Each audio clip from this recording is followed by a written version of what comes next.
Sir வணக்கம் sir. இப்போ எனக்கு பூத் வேறு எதுவும் தெரியாது. ஆனால் ஒரு பெரும் பதவிக்கு போகணும்னு ஆசைப்பட்றேன் சார் ஒரு கட்சியில். அருமையான கேள்வி, சரியான கேள்வி. என்னென்னா கட்சியில் இருக்கிற எல்லாருமே அந்த கட்சியில் பெரிய பதவிக்கு வரணும்னு ஆசையோடு வந்து கட்சி பதவியை அனுபவிக்கிறாங்க. அதில் இன்னொரு இது என்னென்னா, பூத்து வேலையே தெரியாமல் கட்சி பதவி வாங்கி வச்சுட்டு என்ன செய்ய முடியும், என்ன தெரியும்? உங்கள் வீட்டு ஃபங்க்ஷனில் இன்விடேஷனில் உங்கள் ஃபோட்டோவை போட்டு அந்த பதவியை போட்டு பெருமைப்படுத்திக்கிறதா, இல்லை கட்சி மீட்டிங்கில் தாம் பதவியை போட்டு நோட்டீஸை பார்த்து சந்தோஷப்படுறதா? இது இல்லைங்க. ஒரு தொண்டன் பூத்தில் என்ன வேலை பார்க்குறான் அதை பற்றி புரிஞ்சுக்கணும், தெரிஞ்சுக்கணும். அதே மாதிரி ஒரு 10 பூத்து கொடுத்துட்டா உங்களுக்கு பதவி கொடுத்தாச்சு கட்சி.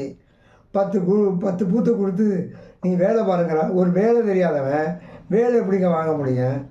எந்த வேலையும் தெரியாதுங்க, நான் மேனேஜர் வேலைக்கு வந்துட்டேன்னு சொன்னால் அது சரியாக வருமாங்க? அது முதல்ல பூத்தூருக்கு என்னன்னு தெரிஞ்சுக்கிட்டு அந்த பதவிக்கு போவாங்க. அப்போ தாங்க அது நல்லது, உங்களுக்கு நல்லது, அந்த கட்சிக்கும் நல்லதுங்க.